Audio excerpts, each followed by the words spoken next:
them. I really respect them as men. If I were to meet those guys who jumped me, I'd shake his hand. I'd be like, I get it. I get it. You own casinos as well?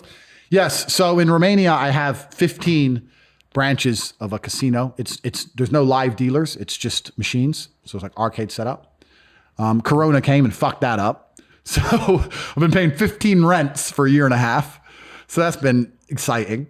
But yeah, I own casinos as well in Romania. And that was one of the businesses I opened I wanted to open that business for a long time. This actually feeds back into what we were saying earlier about analyzing money, right? So I own 10% of RXF, which is the Romanian UFC. So I own a percentage of the cage fighting organization. And I'm sitting here and I do the commentary, the English commentary. So I'm commentating. And one of the main sponsors is this casino brand. And this casino brand is owned by three brothers. And they have 400 locations from Estonia all the way down the east of Europe. I overheard them say something like they turn over like 18 million a day or something ridiculous money, these three brothers, right? And I went to them and I said, because they're sponsoring the show, I said, look, guys, I want to open some casinos. I want to get involved in this moneymaker. And they kind of looked at me, typical Eastern European mafia. Imagine, fat, bald, cigar, exactly like you'd imagine them to be. And they're like, why do we need you? Like, if I want to open a location, I send a picture in a WhatsApp group of a building, and 2 weeks later, there's a location. What do I need you for? I was like, okay, valid point. Well, I'm going to find a reason for you to need me, right? So a few years go past. We're kind of talking back and forth. They won't let me franchise with them. They're not interested. And then I came up with this plan. I went to them one day and I said, look, how about this? I'll pay to open locations, so it costs you no money to be involved. I'll give you a percentage of turnover, not profits. Even if it makes no money, you're making money because it's pure turnover. And I'll open up directly next door to your number one competitor in Romania. So I'm going to go to war for you with my money because I'm right next door to your competitor. The location may not make money. I'll lose all my money, but you're getting a percent of turnover. You ain't got to do anything. Doesn't cost you anything. You make money, and it's just pissing your competitor off. At worst case, it annoys number two in the country, right? And they agreed. So I opened up next door to the competitor, and then I have to try and make money, right? So this goes back into what I was saying earlier, because people always say to me, how do you make money, Tate? You have to sit and genuinely think and analyze. So I opened up this casino next door to my competitor, and 2 doors down, there's a Starbucks. Line for Starbucks is going out the door. Starbucks is always busy. So, okay, so I put a huge sign up, a massive sign up saying free coffee. And I had a really cute little waitress, and I bought a very expensive coffee machine. And what happened is, because the line for Starbucks was so long, the dudes would go, well, I'll just go get free coffee in there. And then they'd gamble their $5 instead of buy the coffee. And the girl was always pretty. She was instructed to flirt with them and make the nice coffees. And I started to make a lot of money. And for about 6 months, I was top of the world. And I ordered a Bugatti Chiron, paid for one of them. That's on about $1 million? Yeah, that's 4.2. What? 4.2. 4.2 million? Yeah. Shit. Yeah. So I need to get into the casino game.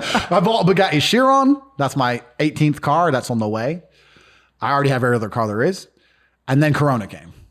So, I'm okay for money, of course. But then Corona came and shut me all down because they've closed everything.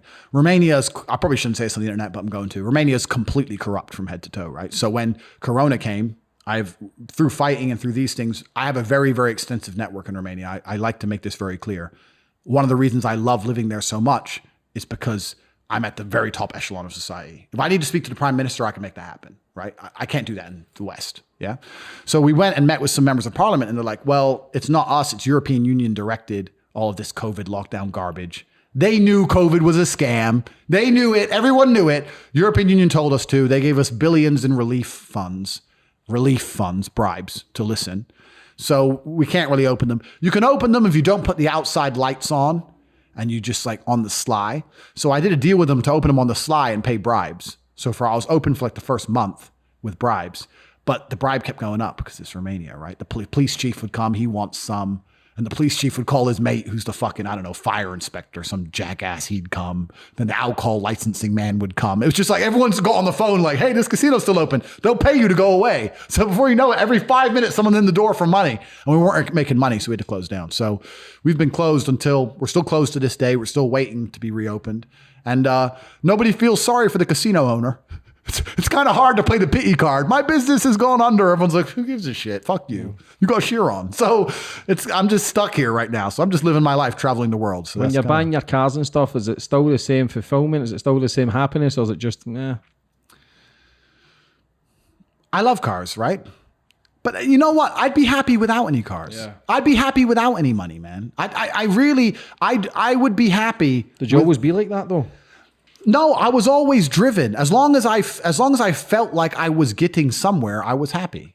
And if you took it all away from me now, I would start to make progress again. If I lost everything today back to flat zero, by tomorrow I'd be making some progress, even if I had 1 pound as opposed to 0. As long as I feel like I'm doing something, I'm happy. This is how life works, right? If you even let's take cars, you're driving at 200 miles an hour, you don't feel it. It's accelerating to 200 miles an hour that you feel. You don't feel once you're doing the speed, you feel the acceleration. It's the acceleration that's exciting. You need to feel the change in your life to benefit from it. If you're born, I think the most miserable people on earth are those people who are born filthy rich. Imagine being born as an oil sheik. Money has no value. A Ferrari, you think it's gonna make you happy? Has no value. Nothing has value. Everything is just whatever. Girls have no value. You can buy unlimited hookers. You can buy unlimited Bugattis. You can buy whatever you want. Diamonds. It doesn't mean anything. You have to be broke to appreciate being rich. You need that. So anyone who's sitting there going, oh, I want money, good. You need to feel how you feel now. Being poor is what's going to make you happy once you have money. This is a very key element to it. But I think it's the journey, not the destination, right? So there's still a whole bunch more for me to fucking waste money on, my friend. You put a post out on Twitter, something about, was it Star Wars and was it a Lamborghini or something, but it caused a shitstorm. What was that post?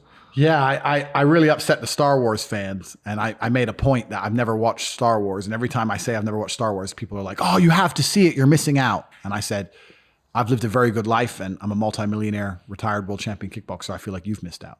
That was the point I was trying to make, as in, I don't need the movie to feel like. Did you not have a picture of a car or something? It was me in a Bentley, yeah. And everyone's like, that's not your car. And it blew up in like the geek world of Star Wars, right? So I've kind of gotten viral. So all the geeks of the world hate me. But is there a lot of jealousy towards you? I don't know. I really do believe in, don't want to go too airy-fairy, but from a karma perspective, I do believe in that if you're good to people, in general, in 99% of cases, if you show people respect, they show it back. And I'll tell you something now, and a lot of people comment on this about me. I didn't even realize how, not important, I didn't realize how overt it was until people tell me. People tell me all the time. I'm super nice to like wait staff. I tip massively. Like I'm a very positive person. No one interacts with me and it's negative unless it's genuinely beef. Do you understand? Like I try my very, very best to come in, say hello to everybody. If I'm at a hotel and I'm eating and it's a buffet, you know, like these buffet hotels, I'll finish the buffet and I'll go up to the chef and say, that was amazing. Very good. Who's ever complimented a buffet chef? Nobody. They stand there all day, cooking all day. Some fucking Egyptian dude, right? Making very average food. And I'll eat his average ass food and go tell him good job. And his face will light up like you would not believe. I really believe in spreading positivity as a whole. I do believe in that. I don't see any reason to be negative. I mean, I'm sure there's people who hate me. There's people who are going to listen to this podcast and go, this guy's full of shit. This guy, da. But I don't need to lie about anything I've ever done, right? I don't need to lie about the life I live. I don't need to lie about my interactions with females or the money I make or anything. And what's really interesting to me is I now am getting quite big. I get recognized all the time. When I was in America, I got recognized on the street. I got recognized on the street everywhere, from Instagram or from my YouTube channels, etc.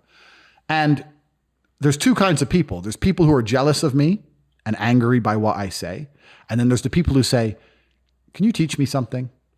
Those are the smart ones, right? If there's someone who has something I want, even if I don't like him, I would think, well, he must know something that's useful to me. Is it better for me to make friends with this person and try and learn from him, or leave a hateful comment on his YouTube?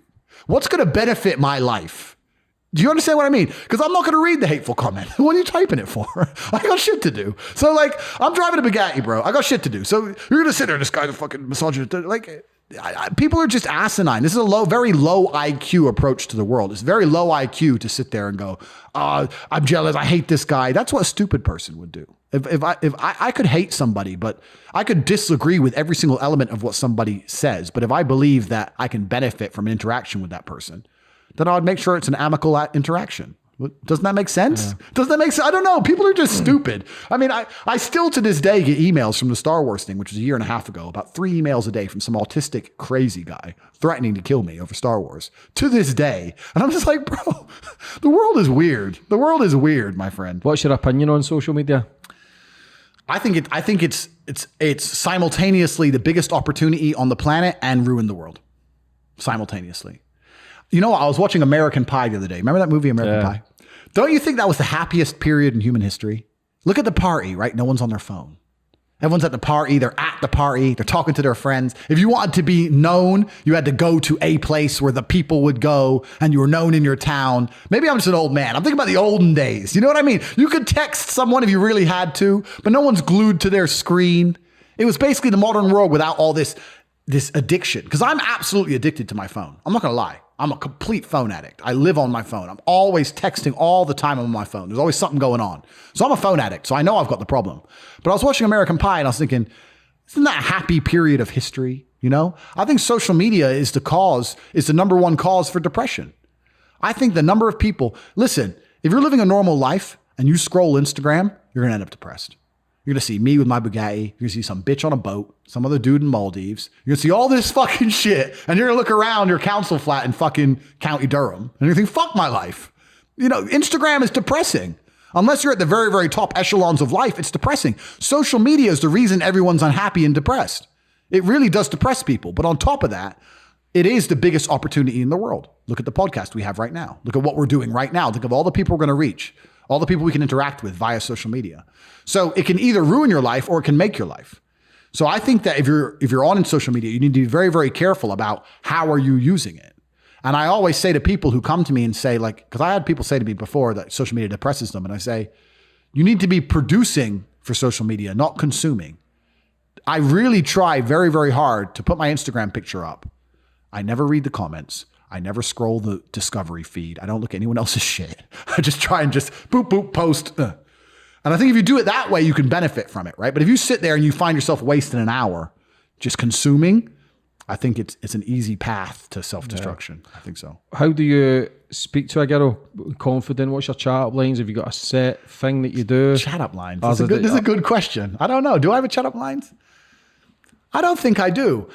Just be you. Tell me yours, bro. You're Scottish. You must have loads. Girls just love the fucking accent. I just showed them my YouTube channel and said, I'm actually doing pretty well with my life. I don't know. Do you have like a set, like being your character? Like when you've got the cars and stuff, is that an easier target for girls? Does that actually work? Girls slipping into DMs consistently with all the shit that you post on Instagram? Yeah, so I'll answer that question twice. First, with girls approaching me, like I have quite a big Instagram. I have like 300,000 and I've got blue tick and I've got McLarens and Lambos, all that shit.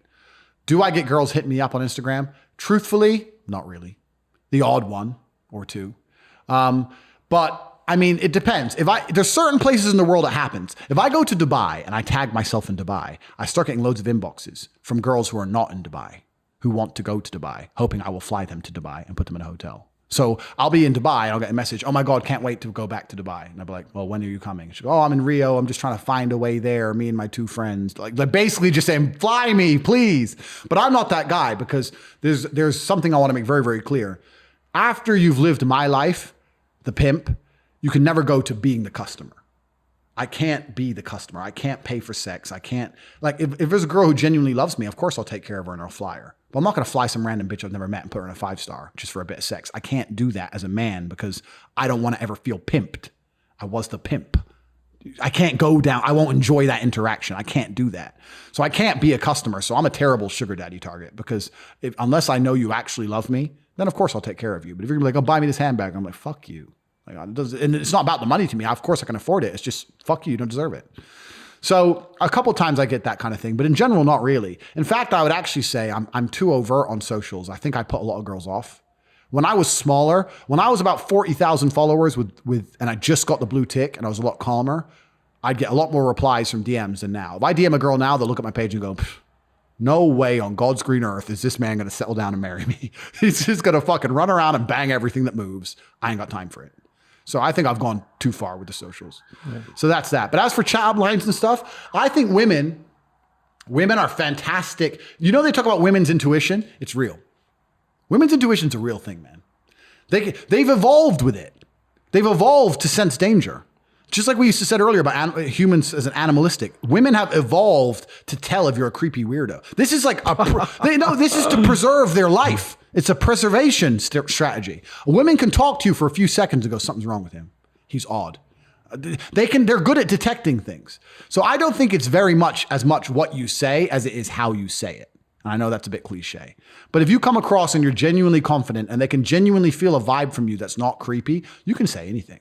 I think you can go up to a girl and say, excuse me, sorry to interrupt to her friend, be very polite and say, I just want to say you are absolutely beautiful. And if you say that in a way that's calm and nice and cool and you come across nice, I don't want to ruin your night or nothing, but I'm going to buy you both a drink and I'll leave you alone. They're going to be, oh, okay, cool. I think you don't have to say anything fancy, right? But if you come over and like, oh, and you fuck it up, then you're a weirdo. So it's all about the delivery. I think that's how it kind of works. What is a pimp to you?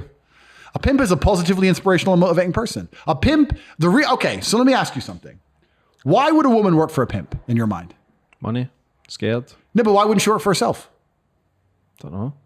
Like, why would a woman work for a pimp as opposed to just do it by herself? Too scared? See, that's the thing. Everyone thinks it's fear because they can't think of any other reason why a woman would give her money away. Like, so they must be scared of this man. It's absolutely and utterly the complete opposite. This whole idea of pimping as through fear is just movie bullshit, bro. In the industry, they call it gorilla pimping, right? Gorilla pimping is when you scare a girl. How long can you scare a girl into giving you all her money? Years? No, she's going to leave. She's going to run off. She's going to call the police on you. You're going to have trouble. You can't stay out of jail and do that shit. Maybe if you're a crack dealer and she's a crackhead and the very, very bottom of the game, but you're not going to be scaring a nice young 19-year-old with a loving family at home into threatening her to give you all your money. That's just not real, right? So it's never fear. It's the absolute complete opposite of fear. It's safety. They feel safer working for you than they do by themselves.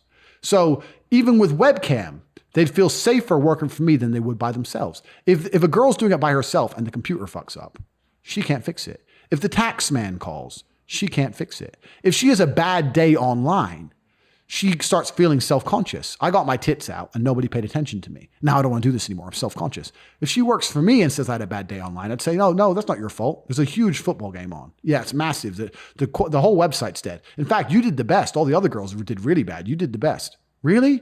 It's all a lie. Complete lie. There's no football game. She didn't do the best. She did shit. But like, yeah, don't worry. Let's have the night off. Let's have a drink. She feels happy. I fixed the problem. You're a problem solver. It's better for her to give away a percentage to not have to worry about all this shit out there in the world. Her job becomes very simple if she works for a man. I just perform X amount of hours. I do what I'm supposed to do. And all the other magic, the money into the bank, all the magic, all the problems, it's all fixed. Oh, this crazy customer found my real Facebook. Don't worry, baby, I'll deal with him. What are you going to do? Don't worry, I'll deal with him. I'll just block him from the website. I won't even do anything. She'll think I went mafia on his ass. It's a game, right? So it's never fear. It's safety.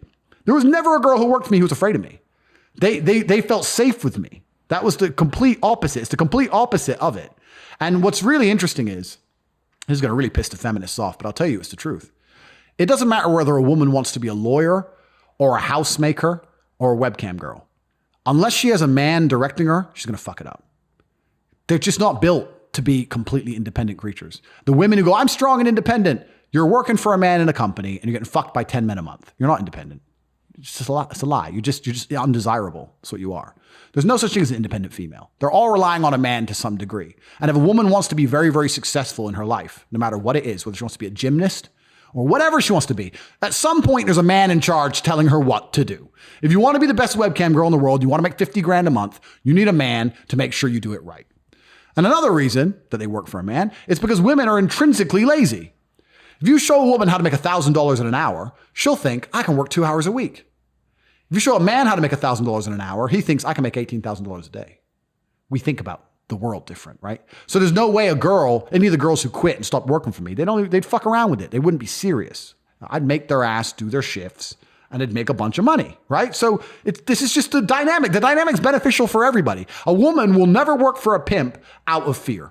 Never. That whole view on it is wrong. It's completely wrong. They will work for the same reason a woman will work, or a man or anybody will work for any other corporation. I benefit from working for this corporation. I benefit from working for this person. That's all it is. There's no fear element. There's zero fear element. How many levels in the pimp game is there? When you look at the corners, say you get the street hookers, Yep. You've got the people maybe addicted to crack, you've got the little man driving about in the bike, and then you've got the Bugattis, the webcams. How many levels is there? All right, so how many levels are there in the pimp game? This is a good question. I would not consider myself at the top of the game. Why? Because you know who's at the top of the pimp game? Every other job out here besides my one. if a girl worked for me, she got 20% of the money. Do you think the person working for McDonald's gets 20% of the money he rings up? You think the person working for Starbucks gets 20% of the money they ring up? They're getting less than 1%. That's pimping. You want to talk about pimping? They'll make you stand your ass up behind a fucking till all day in the cold, in the heat, flipping burgers for minimum wage while taking thousands of dollars in an hour, and they're going to pay you $7 an hour. That's pimping. Don't worry about what I'm doing. I'm buying the girls Gucci handbags and giving them 20% of their turnover. I'm a shit pimp. I'm terrible. All these businesses out here, they're the kings of pimping. You don't know what pimping is? A government locking you in your house, telling you that you're going to go broke, lose your company, and your children are going to starve, but it's for your safety because you might catch the common cold. That's pimping. You want to talk about the pimping of the world? I'm very low down the scale, my friend. There are much higher levels than me. This whole world is a pimp game. There's two kinds of people. There's pimps and tricks. That's all it is. You're either the pimp or you're being pimped one way or another by somebody or something. I was nothing. I took women who were getting exploited in a normal job, told them they can put a bra on and become rich, and started paying girls thousands. I was nothing but a philanthropist. I'm nothing but a feminist. I promote women to be the best they can possibly be. I'm no pimp. I'm a terrible pimp. All these other jobs out here are pimping. The BBC, when it convinces women to not have children and to dedicate their lives to some bullshit career in PR, that's pimping. People are getting destroyed out here. I never installed a frame in a woman's mind that was negative. I never taught her to do anything or be anything or think anything that was going to be detrimental to her life. I made sure every single action she took benefited her. It benefited her bank account at least. I've never done anything bad to anybody. A lot of people out here go, oh yeah, but you exploit it. Man, we can walk across there to that McDonald's and you can talk about exploitation. I'm a shit pimp. So you want to talk about the levels of pimping? Everything above me is a better pimp than me, man. Everything. What do you think, like, everything that you're doing now and looking back in your life, still young, 34? Yeah. What do you think? What's your honest opinion? Are you happy with it all? Or do you want, obviously you say you want more, but... I've lived a very, very eclectic life. And I really believe that the key to my experiences and the key to how I view the world is the fact that I've lived such an eclectic life. I have had such different experiences. I've been broke. I've been a millionaire. I've been a pimp. I've been a fighter. You know, I've done so many different things. And I really think that, like we said, it's the juxtaposition. It's the contrast that makes life interesting. I'm happy with every single element of my life. And even if I wasn't, I would refuse to admit that I'm not, right? This is the life I've lived. I accept all of it. If I've made a mistake in the past, it was the best thing I believe. At the time, I thought it was the best thing to do. This is another thing about people. I get, it's kind of weird. On my YouTube channel, I talk a lot about like mental rigidity and these kind of things, right? And I get a lot of people messaging me and they're very like, look, I'm very depressed, but I've been watching your videos and I want to kind of think like you. I want to be happier, etc. I made this big mistake 2 years ago and I lost my wife, whatever. And I try and explain to them that if you did what you believed was best at the time, hindsight's a bitch, right? If you did what you believed was best at the time, then what are you mad for? Every mistake I made in my life, at the time, I thought I was doing the right thing. So I'm not going to be mad at past me. And every single bad thing that's happened to me, every single piece of trauma that's happened in my life has led me here. So if you're happy with where you are currently, then you have to be happy for every bad thing that's ever happened to you. Genuinely, right? If you look at your life now and go, I'm quite happy with where I am, then you have to be happy with every single shit day you've had because you wouldn't end up here any other way. You know, I wouldn't have grown as a man if my father didn't die. You learn a lot about yourself as a man when your father dies. So, of course, I wish my father was alive, right? But if I'm happy with my life now and where it is, you have to accept every shitty day and every single lesson. So, yeah. I'm happy for all of it, the good and the bad, my friend. I'm smiling. I'm breathing. I'm alive. And there's a whole bunch of people out here in the world today who are not going to be breathing by the end of it. And there's a whole bunch of people out here in the world today who are going to have those distraught days we were talking about earlier. Something shit's going to happen to them. Their family's going to be in a car crash. As long as that shit ain't happening to me, I am smiling. You cannot depress me. You can't piss on my Cheerios. All the material stuff, like all the cars, the $4 million cars, the penthouses, all the girls, like. When you're achieving all that and when you're doing all that, how does your dad ever come into your mind and think, fuck me, I would give all this up just to spend another day with him? 1000% I would. Not even fucking close. It's not even close. I'd give up absolutely everything to be with him. But you know what's funny? I'll tell you a story about his funeral. My dad died when I was in Romania, and I had just moved my business from London to Romania, and I was in this apartment with 6 girls, and we were supposed to work, and I just bought all new equipment, and I had to leave England, and I bought this new house, and I spent all my money, right? I was supposed to have a bunch of money. This was before I got big. So I had some money, but I spent all of it. And then my dad died, of course. And then I was supposed to go to his funeral. So I was going to have to get up and leave Romania, fly all the way to Alabama, stay in America for a few weeks. And then I knew by the time I came back, all the girls were going to quit or leave and all this kind of thing. So I had to make a big decision. And I remember when I first started making my money and my dad was still alive, the first thing I did with my money, was retire my mom. It's the first thing I did. So how much do you get paid? She told me. I said, I've tripled it. You're not working anymore. So I retired my mom, and I had to make the choice whether I stay there and focus on the business or go to my dad's funeral.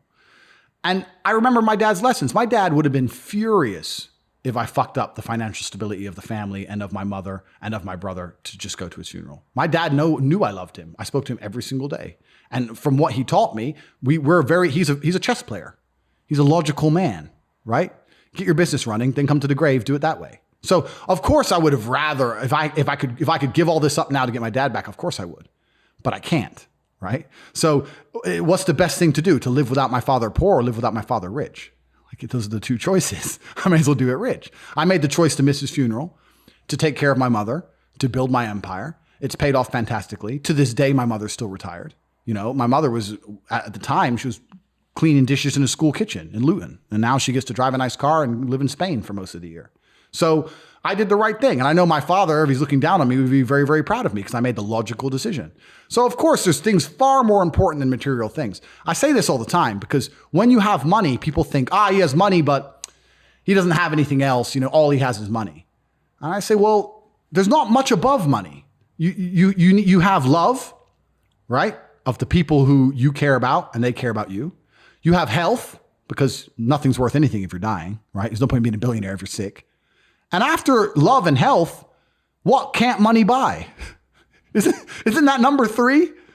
You know, like money's extremely important. Trying to say money doesn't matter is a coping mechanism. It's a coping mechanism that poor people have so they don't shoot themselves in the head. The smartest thing rich people ever did was come along and say to all the poor people, money doesn't make you happy. Don't worry. I'll keep all the money because it doesn't make you happy. Have you seen any of them give it away? You ever seen a rich man give his money away? No. They say, money doesn't make you happy. You keep slaving away for minimum wage. I'll stay over here a millionaire, but I'm not happy, so don't worry. Don't be jealous. Bollocks. I know plenty of people out there who are millionaires who have a loving family, a loving wife, who are in perfect health, and their life is fantastic. Like me. So you don't have, just as soon as you get money doesn't mean you lose love of your family and shit. That's not true at all. Do you get people saying to you, he's just masking something? Or... Yeah, of course. Oh, like, what's the one they say? If you have a fast car, you have a small dick, right? And they're like, they say that though. You're compensating. It's like, bro, maybe I can just afford it and you can't. Has that ever crossed your mind that you're broke and I'm not, and I may as well just buy one? How does a feminist come towards you? Do they target you? Well, yeah, the reason I upset feminists so much is because the typical feminist tactic is to cancel somebody, right? To come at somebody and call them misogynist and call them all these things, and then that person loses their career or they're slandered. You can't slander me because I will state right now that I am absolutely sexist and I'm absolutely a misogynist. And I have fuck you money and you can't take it away. So I'll say what I want because I'm a realist. And when you're a realist, you're sexist. There's no way you can be rooted in reality and not be sexist. If you're about to get on a plane and that plane is going to fly through a hurricane and there's a 50-50 chance of it crashing and dying, do you want a male pilot or a female pilot? Just a fucking good pilot I want. That is such a politically correct answer, and it's a lie. Is that? We all know you'd want a man to fly that plane. You would not want some woman to walk up the stairs. Hi, guys. About to go into the hurricane. You'd be like, what? Whoa. Give me an old white-haired man. Everyone knows it. You're about to have brain surgery, and there's a 3% chance of success. 97% chance you're going to fuck up and you're going to die. Are you more confident going to sleep seeing a man surgeon or a female surgeon? To be honest, man, it would be to get the fucking, I don't know, whoever the best was at the time. Well, that's good. And I respect your very neutral view on the world. But I'll tell you in my life experience, because this is how we view the world, right? We're all biased. We're all biased based on our experiences, right? I have seen so many women fail to park and crash cars and do dumb shit. I do not want a female pilot flying me through a hurricane. I've seen enough female driving of all vehicles to know that shit is a bad idea. And I want a male pilot. Am I sexist? Yes. Why? Because of my experiences of the world. I am a realist. I am absolutely and utterly a realist. And if you're a realist, you're sexist. I believe women are better at some things and men are better at some things. I do not believe we're equal and all the same and we can be interchanged. I believe that certain roles suit females and certain roles suit males. Let me ask you another question then, because you're Mr. Non-sexist. Let me ask you another question. Would you drop your child off in a daycare where it was run only by men? No. Women only. Yeah, there you go then. So you do have a gender. Only, but so you do have a gender bias. Yeah. So gender bias exists, right? Yeah, so but I don't know every pilot, every fucking. I'm not saying. I agree with you with the driving thing, though. Women are dodgy drivers. I'll agree with you for that. But for a pilot, I don't know who's. But I would want the most competent. Yeah, who was bang on it, and of course, who's flew through storms and completely. So I wouldn't just go right. I'm going to take the man. I would try and evaluate every fucking angle. Completely. And it's obviously a generalization, but my point is in certain roles in society, we trust females, like with our kids, and in other roles, like danger, we trust men. This is general, right? So I'm a sexist. I'm a misogynist. I'm misogynistic because I believe that females are weaker than men. That makes me a bad person in the feminist's mind. Genes in it. It's true. It's fucking true. If someone breaks in the house, I'm not sending her to fight. It's my job, right? I have to risk my life to protect her. So when someone doesn't break in the house and I ask her for breakfast, I expect it to be made. Like, this is the roles. This is the normal gender roles. but these are the normal gender roles that got us here. People try and pretend that this is evil and bad. The modern world was built on these gender roles. The pyramids, going to the moon, the city of London, the fucking Suez Canal, everything on the planet was built on woman obeying her man in the family. That's how we got to this point. This is the first time in history women have turned up and said, we don't want to listen anymore. And everyone's pretending that that's a good thing. I'm not saying it's not. I'm saying we don't know. It's never been tested. We've never tested this new world where women don't want to listen to men at all. They're all saying it's going to lead to some utopia. I personally don't believe that. You know, what is the statistical odds? You're a smart man. Do the math for me.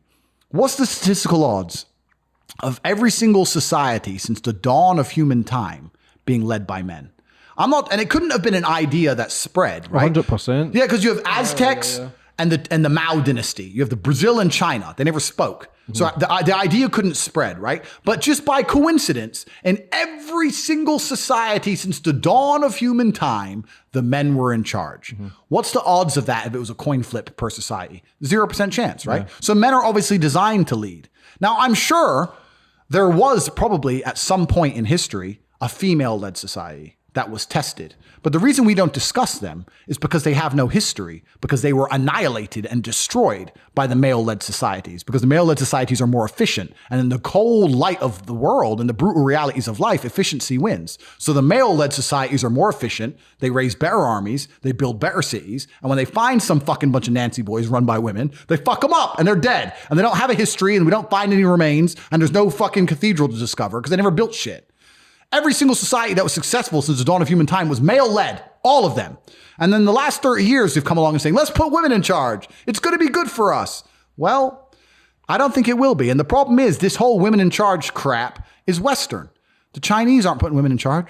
The Russians aren't putting women in charge. You think we're going to stand around here letting women rule us, being a bunch of fucking cowards, and that China and Russia aren't going to conquer the world? Let's talk in 100 years. And I guarantee there'll be a history class. There'll be a history class where the Chinese say, do you remember when America just completely handed over to feminism and all this other crap, and we just destroyed them in 20 short years? That's what's going to happen. What do you think of transgenders going and reading nursery stories and playing Leave the kids alone.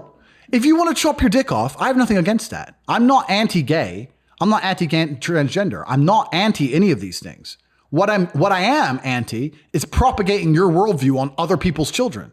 If you're gay and you can't have kids, why do you now believe it's your right to go to other people's kids and tell them how to think? If you've decided that the type of sex you want to have will prevent you from procreating, that's your decision, right? You've decided that having sex with women isn't worth it for you. You don't want to have children. You want to have sex with men. Fine, your decision and you're entitled to it. That does not give you the entitlement to go to other people's families who did decide to have children and raise them and try and program their children. Leave the kids alone. You can be as transgender as you like. Don't come talk to my kid about it. That's my child. I will program my child with my worldviews. I raise them. I pay for them. They're my kid. They're not your kid. And they're not the government's kid. And this is what I was saying earlier about women being blank slates. Same with children, right? You either program your woman and program your children, or society will do it. Do you believe the lessons that society are putting inside of people today are good lessons? I don't. I don't. I will not send my kids to school. I don't think they're going to learn anything. Do you know how many fucking teachers I've seen pissed out of their minds, sucking cock in fucking corner on pub toilets on cocaine? I'm a teacher. You ain't got shit to teach my kid. You're an idiot, right? I can teach him to fucking do math at home. We have the internet. We have unlimited information. I can say Google World War II, write a report, boom, talk tomorrow. And with discipline, my kid will know more than any kid in any public school without the indoctrination, without all the fucking propaganda. That's what all this shit is. All this shit's very deliberate. Governments know what they're doing when they're trying to propagandize. And I think a lot of people do not understand yet because most people still live inside of the matrix, right? It's conditioning. It's conditioning. Sit at a desk, 5 years old, sit at a desk, 65, retire. Yeah. Shut up. It's conditioning. Learn how, because what happens is we don't use the right side of the brain, which is our creativity and our individuality. We're all scared to be different now. Yep. And as soon as you are different, people fucking point the fingers and then they just jump back in their box. Yep. So it's so easy to labels. What do you think about people that's being identifying as pandas and fucking It's unicorns? insanity. And everyone knows it's insanity, but we're not supposed to say it's insanity, right? And it's kind of interesting where a government, their number one job, a lot of people out here, it still amazes me, they believe the government care about them. Yeah, don't give a fuck. They don't give a fuck. Corona, well, they locked us in our house, but they want us safe. More people have died from missed doctor's appointments for cancer diagnosis than they did Corona. Shut up. They don't want you safe. They've never cared about you being safe. They never will care about you being safe. If you believe the government wants you safe, you are too far gone to save. What the government wants is slaves. Slavery's not gone anywhere, right? So the old school idea of slavery, let's talk about slavery. A government would get slaves, make them work for free and build things. That's slavery. So they've stopped doing that now. So what do they do now? They get people, make them build things for money, but the government print all the money. So if a government can create as much as they want of something from thin air, and you'll give up your life for this thing they can create from thin air as much as they want, you are still their slave. That's it. You used to be a slave and you'd work all day and at the end you got food in the house. Now you work all day, you get money and you spend all your money on a food and a house. Like slavery is still here, my friends. Nothing's changed, right? Nothing's changed. And what they want is they want slaves. They want slaves who are going to comply and pay their taxes. And whatever kind of indoctrination or societal programming they can instill inside of people to keep them doing that, they're going to do. Anything it takes to stop people waking up and realizing, whoa, the government's fucking me here. Let's forget Corona. Let's forget locking us all in our houses and taking our business away. I'm paying how much tax? What? They're helping me how much? If you actually wake up and look around you, you realize you're being destroyed in real time. We can talk about this a lot because I understand money very well. This is what I do now. I gave up professional fighting to understand money. I was having a conversation with someone the other day. They were talking about Joe Biden and his relief checks. He gave out $1,400 to all the people in America because of Corona. And he's saying, don't you think he's good that he's helping the poor? I said, you think that helps the poor? Let's talk about this. You give 100 people a $1,400 check, right? Everyone understands you can't just leave it in the bank forever because of inflation. The value goes down because what happens when they print trillions of dollars from the sky, the dollar becomes less valuable. And now we're living in a world right now where inflation's getting out of control, especially in America, right? In the last year, inflation's up like 6-7%. So no poor person is going to take that money and just leave it in the bank. They're going to either spend it or invest it. Let's say there's 100 poor people and the 100 poor people spend their money. What do they spend it with? Businesses. Who owns businesses? Rich people. So now each one rich person who owns a business gets 10 poor people's money or 20 poor people's money. Amazon, their stock price went up 30%. Why? Because people were getting stimulus checks and spending it on Amazon. It all went to the rich guy.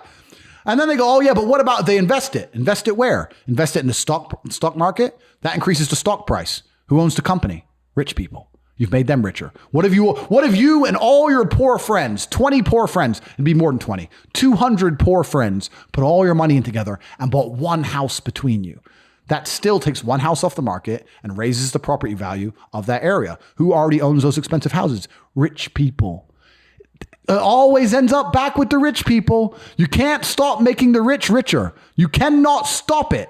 People inside the matrix don't understand what's happening. And they're going to sit there and go, but the government cares about me. He gave me $1,400. The government doesn't give a shit about you. The government is looking after its friends. The government gave all the slaves a little bit of pocket money so they can send it all to the rich guys. It's all a scam. And people inside of the matrix do not understand. It's all a scam. It's all a lie. The idea that government cares about them is a lie. The government is never going to tell you anything that's going to wake you up. The government's going to teach you things that are going to make you subservient and compliant. They're going to tell you all this crap about identifying as a panda and all this other shit is not an accident. When they can convince the average person on the street to pretend that some other person is a panda because they said so, you are fully in the slave mindset. When it comes on the news, if someone says they're a panda, you have to agree they're a panda. Otherwise, you are racist and a bigot. And you go, okay, you are done. You are now full slave mode. And that's all they want. So you will continue to work your shit job for shit money while they continue to do whatever the fuck they like. It's all a scam. Let me tell you something, man. When this Corona thing was going on, I flew here from Romania on Wizz Air because you can't get first class flights into Europe. It's all just low cost carriers. I'm flying Wizz Air. I have a mask on. Excuse me, sir, put the mask over your nose. This fucking air stewardess, this minimum wage bitch. So I put my mask on my nose.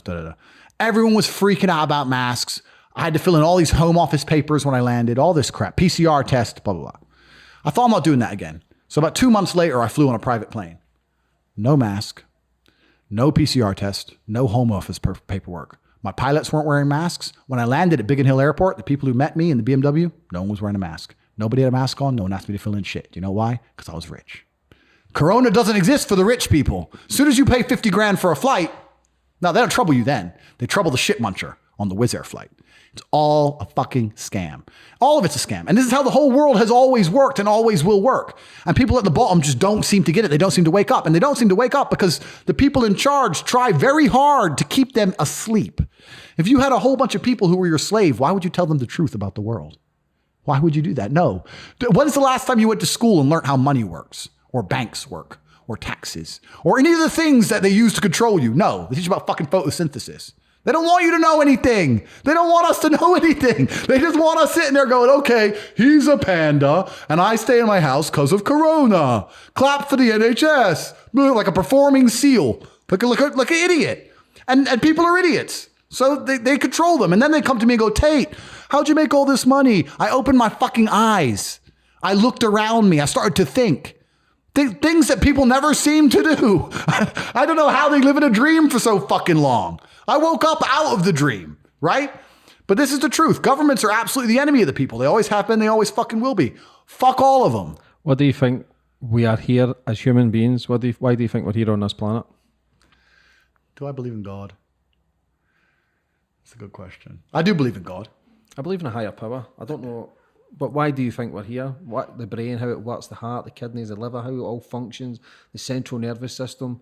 It is interesting. It's certainly interesting. Like, do you think avatars or fucking stimulators? Yeah, I know what you mean. Do you know what I mean? I have a whole bunch. Yeah, I have a whole bunch of theories on what it could be. Things change from week to week. I could watch something and go, oh, that makes sense. But like, I watched, what's the one with Jim Carrey? The Truman Show. Yeah. You've got Avatar, and then you've got The Matrix. Yeah. Like, why are all those films there as well? Is that to fucking trick with your mind? It's true. It's like, it's true. I question everything. Yep. It's not that I sit in the fence, I question every angle. Yep. What you're saying, what I'm saying, yep. What the feminist says, what the fucking panda says, what the transgender says. Yeah. Who says they're not right, they're not right. Yeah. We could be full of shit. Of course we could. Do you know what I mean? Of course we could. So Absolutely we could. I question it all, but what's your opinion on life, humans, why we're here, who invented us, who brought us here? I don't know, but what I do know is I do believe that it is the paramount importance. Maybe this is a very boring answer. I think that every single person should be aiming to, I know this is a very animalistic answer, but we're here to reproduce. And I think the most important thing anyone can do in their life is have children. I'm super pro children. When I speak to some of these feminists and like, I don't want kids. I think you are the most miserable, stupid bitch in the world. You're born with this gift to create life. And you think it's more important to eat microwave dinners and make 40 grand a year and talk about your career. You're an idiot. I think that truly you live forever through your genes and through your blood. And for me, why I'm on the planet, I've had a whole bunch of ancestors who worked very hard to stay alive for me to exist. Like they were dodging saber-toothed tigers and shit. Like think about my bloodline, all the crap they've been through just to get to this one point at the end. And I'm going to be like, I don't want kids. I want to play video games. I want to be a feminist. Like, I don't know. Why am we on the planet? We're on the planet to reproduce. And I think we all have lessons to learn and teach our children. And I think that's the most important thing we can do. I don't think there's anything more important than that. I know it's a bit of a boring answer, but I think that's basically it. And when I look at like, to talk back about depression and shit. So the first thing I think, this is a bit controversial, but this is truth. The first thing I think when I see like someone committed suicide or something, I understand we all have trouble and bad things happen. I get it. I'm not saying I don't get it. But isn't that super disrespectful to like, just even like your parents? Like they went through all that shit to raise you and now you're sad so you can jump off a fucking bridge. If my kid did that, I'd be pissed. I'd be like, are you fucking moron? Like I wouldn't even give him a funeral, but like fuck him, write him off. Like, I just think it's ultimately selfish. I think it's super, super selfish. Who was the guy from Lincoln Park who killed himself? And you know what I mean. Oh, yeah. He has 4 kids. I don't give a shit how bad your life is, bro, with your millions, idiot. You have children. That should be reason enough to live for anybody on the planet. I truly believe that. I don't give a fuck what's going on in your life. If your kids are still breathing, you got a fucking job to do. And you're not a man if you're going to say, fuck them kids. I'm sad. Then you're a dickhead, as far as I'm concerned. So I believe we all have a duty to our bloodline and a duty to our ancestors, and that duty is to reproduce the best we can, and to put I said it earlier, a ripple in the pond of reality, to put a tear in the fabric of Earth. This is why I try and live my life the way I do. I want to make an impact on people. I want people to remember this podcast and think, I fucking hate that guy. But it doesn't matter because I've said things they'll at least remember, even for all the wrong reasons, right? I think the more of us that try and put a bend in space-time, I think the better the world will be as a whole. There's too much conformism. Why do you think suicide is on the rise though for men? And it's only I'll tell you about this. And a high percentage. I'll tell you why. I'll tell you why. Because life's depressing as a man. We talk about depression all the time, and we don't talk about things being depressing. They're different things. I don't believe in depression. I do believe in depressing. The idea of clinical depression as a disease, I reject absolutely, and I do not believe in. I believe that certain things can happen that will make you feel depressed. And I believe that it's an evolutionary instinct humans have to warn them that there's something they're unhappy about in their life. If I went to jail now for the rest of my life, I'd be depressed. I've not caught a disease. I've not caught depression. I'm just in a shit situation that's depressing me. A lot of people say to me, oh yeah, I'm depressed and I'm fat and I can't get a girlfriend. No, sorry. A lot of people say to me, I can't get a girlfriend because I'm depressed. I say, no, you're depressed because you can't get a girlfriend. They're different things, right? A lot of people are pretending depression is why their life is shit, when in reality, their life is shit, which is why they're depressed, right? And people have this idea that we propagate that it's a disease you catch and there's nothing you can do about it and it strikes out of nowhere and it's just going to ruin your life. I don't believe that. I completely don't believe that. I believe that the number one cure for depression for 99% of people on the earth is $10 million. You find me someone depressed in the fucking ghetto in Glasgow and let's give him a ton of money and watch his fucking face light up. Bollocks if you got a disease, my friend. You haven't got a disease, you're unhappy with your surroundings. And the reason men kill themselves is because for the majority of men, life is depressing. Day goes by day, you're getting older, your woman won't fuck you, you're too old to get another one, there's no milk in the fridge, fuck it. This is shit. My life's shit. I'm depressed. Well, duh. I'd be depressed too. That's not a disease. That's a shitty life. If you were George Clooney, you'd be fine, right? But all these people who are like in charge of the world, this is what people don't understand. I say this and they go, oh, why do the celebrities talk about depression then? Why do the people in charge talk about depression? Because they have good lives. I'll tell you why. Because it's a control mechanism. Everything I just told you all about slavery, everything I told you all about the people in charge, the elites trying to keep the slaves in line, depression is one of the tools they use. If they convince you that depression's real, you are too busy living inside of your own mind and being selfish to look around you and understand the real world. Do you understand what I'm saying to you? Do you think that the people in charge of Earth are going to let someone become a Hollywood celebrity and have massive influence and let them say whatever they want? No, they're going to tell them, you're going to talk about depression, mental illness, and you're going to do it in a way pretending you care about it, but really you're going to promote it. You're going to convince every sad person out there that they cannot fix it and there's nothing they can do about it so that they stay sad and stay depressed, because if they start to wake up and feel happy, they'll look around and realize that they're getting shafted. So let's keep them all sad enough to not do anything about it, but okay enough to still work the machines. It's a control mechanism. Depression is used by the elites to keep the poor people oppressed. It's another mind trick. You're all sad. It's okay. You can't help it. You're all sad. You can't help it. It's bullshit. You can't tell me I'm fucking sad and you can't tell me I can't help it. I don't care if you're Angelina Jolie or what doctor, whoever the fuck you are. You cannot tell me I can't control my mind. Andrew, if you got depressed, you wouldn't be able to do anything about it. I reject that. I reject that absolutely. If I got depressed, I would fix it because I'm Andrew Tate. I'm not going to sit here and go, oh, really, Angelina Jolie? Oh, shit. Well, I felt sad yesterday. Maybe I'm still sad now. Maybe I am depressed. And then you just become another cog in the machine. It's all a control mechanism. And the more people who buy into this, the worse. But to answer to your original question about why men are killing themselves, because life for a man is harder than life for a woman. Most men live depressing lives. Women have an innate value that prevents them from ever being truly depressed. You can be the fattest, ugliest bitch in the world. You can go to the club tonight and get some dick. You can't. True or false? True or false? You can always get a new experience. At least you can feel wanted for 10 minutes by that fucking crazy Congolese dude who'll bang anything. But at least you'll feel wanted for 10 minutes, right? For most men out here, they can't even feel wanted. Their wife left them. No, they're invisible to women. Their kids don't talk to them. They're just not wanted. They're not wanted by, of course they're depressed. This is a unique situation that happens to men. This does not happen to women.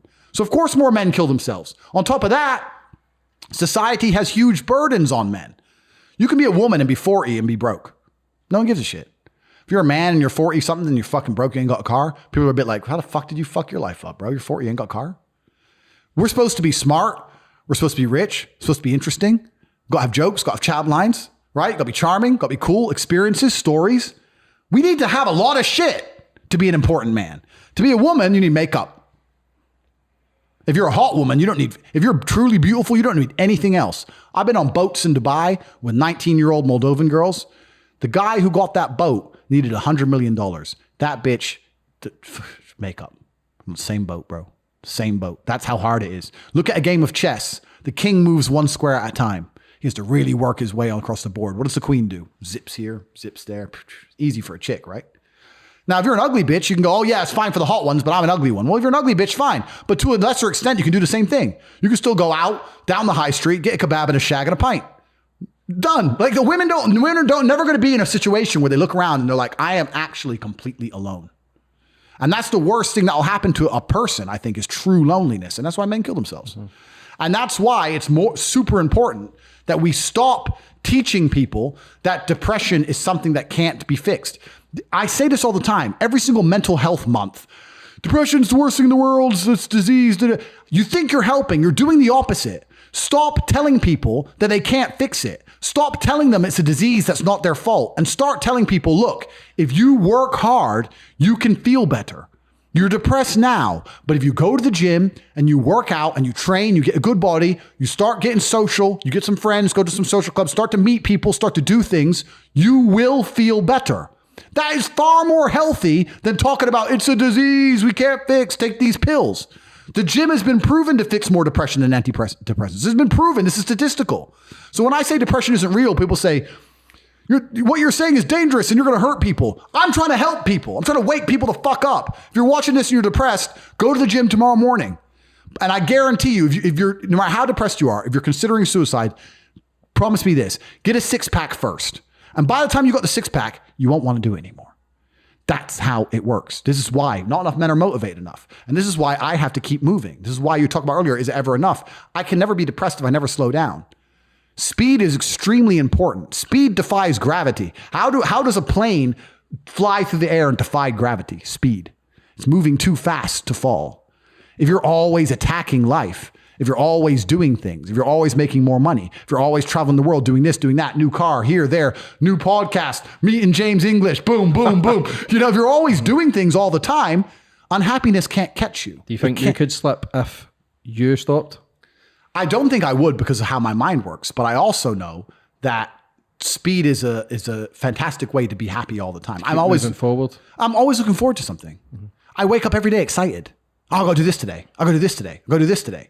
And I very much live my life in a frame of not I have to do this. It's very much I get to do this. There's another thing that a lot of people make a mistake with when I talk to them, like, I have to go to work today. Change your language. I get to go to work today. Imagine you had no job. It'd be worse, right? Because otherwise you wouldn't be working. So you get to go to work. I have to fix the car. At least you have a car. You get to fix your car. Most people don't got one. Oh, I have to go get the kids. You get to go get the kids because you have these beautiful children who love you. You understand? People's, even their own language is wrong. The world can be framed. Maybe I'm completely crazy. Maybe I'm full of shit, like you said. Maybe I am. But the frames I've installed in my mind are all beneficial to me. So if that makes me crazy and full of shit, good. Because I can't become depressed. So you can sit there and tell me I'm full of shit while you're depressed, and I'm happy. And I would never want to adopt the thinking of a depressed person. So if you're depressed and telling me I'm full of shit, I don't want to think like you anyway. What about moving forward for the future, Tate? What's the plans? What's the visions? Taking over the world one day at a time? Well, hopefully you'll stay my friend when you become Mr. Hollywood. You know, when you're up there on fucking prime time. Hopefully you'll answer the phone when I call. I don't know, man. I take it a day at a time, and I'm looking forward to all the stages of life. Right? When you're younger, you want to act crazy. When you're older, you want to be calm. I'm looking forward to being a granddad and all this other old stuff. I'm looking forward to all of it. I'm looking forward to telling my stories with a pipe and enjoying it. Life changes as time goes on. And I think you need to embrace it day by day. And I don't really have too much of a grand plan at this point. You know, at this point, wouldn't necessarily say I have one, but all in all, things are well. I've got an organization I run called the War Room, which I'll mention quickly. That's got over 1,000 men in it from all around the world. And it kind of is based on the things we've been talking about in this podcast. It's a lot of mental programming. It's a lot of financial advice, how to make money. And then we also teach some other elements to try and make people beyond control. So my number one thing I'm working on at the moment is the War Room. And what we do for our members is we teach them how to make more money. We talk a lot about mental programming stuff. I teach everything I know about the pimp game from head to toe. Not because I'm saying men should go out there and pimp women or start webcam businesses, but a lot of men take all the frames I used in my webcam business and applied it to their marriage. And they've said, my marriage has never been better. It's amazing. Like, because women are women and men are men, right? So I'm like, if I can use this and 20 women gave me a bunch of money, your woman can make you a coffee. Look, frame it this way, say it this way. So I teach everything about that. And another thing we're really big on is we help people get multiple passports and multiple residencies and multiple bank accounts, because I believe if you're watching this and you have any kind of money at all, your number one priority as the world reopens should be getting as many passports and residencies as possible, because slavery is absolutely coming to the world. And if you're stuck under the control of one government, you're going to be fucked. The reason I've managed to go to 16 or 17 countries during lockdowns is because I have 7 passports, and always one of them was accepted. And I think now Corona has proven to all of us that the government has no problem locking you in your house for basically no reason and restricting your movement. And what you need to do is you can no longer live off grid. That's impossible in the modern world. You need to live on as many grids as possible. So right now I'm in the UK, but they can't stop me leaving because I'll use my American passport. I'm an American going home to America. So I can go to America anytime I want. I go to England anytime I want. I go to Africa. I can go anywhere I want. No one stopped me doing anything. So we also teach that inside the War Room. And the goal is to try and create men who are sovereign, who have passports, who have residencies, who have bank accounts, who are above governmental control. They're making a bunch of money. They have healthy relationships with females, and they live very good lives. And that's my primary concern at the moment, is the War Room. So we'll leave all your links in the description also. Perfect. Obviously, I want to set you up, Playboy, with the feminist. I think it'll be a very interesting chat. So if any feminists out there and you want to take a pop shot at Tate, then fire forward. But I will set that up. But next time you're in the UK, I would love to talk to a feminist, because I would save her life. A lot of people are watching you think, very positive guy, doesn't give a fuck, saying it how it is. Realistically, it's the way it should be. Yes, I agree with some of your things, and I disagree with some also, just like I do with everybody in life. Yeah. These are my opinions. Everybody sees the world differently. You see the world differently from me. Yeah. But it all kind of makes a bit of sense where people think, yeah, do you know what? He's got the balls to say it, because men are losing their balls. They certainly are. And I also feel compelled to say it, because I'm in a fortunate situation where I can't be canceled. I can't be fired. I can't get in trouble for saying these things. Like most people, if you work for the post office, whatever, you can't say the shit I've said. So I feel because I'm in this position, I'm compelled to say them because I have a unique opportunity. But all in all, I genuinely want the best for everybody. And I look forward to speaking to this feminist, and I hope I can deprogram her and she can get her ass married and have some kids and make her man a dinner and finally become a good woman and stop talking shit. So I look forward to being the feminist, and I'll fix her brain. No problem. But for coming on today, Tate, and telling your story, I thoroughly enjoyed that. Thank you, bro. You're a big character, and I'll see you soon. Thank you, my friend. Thank you.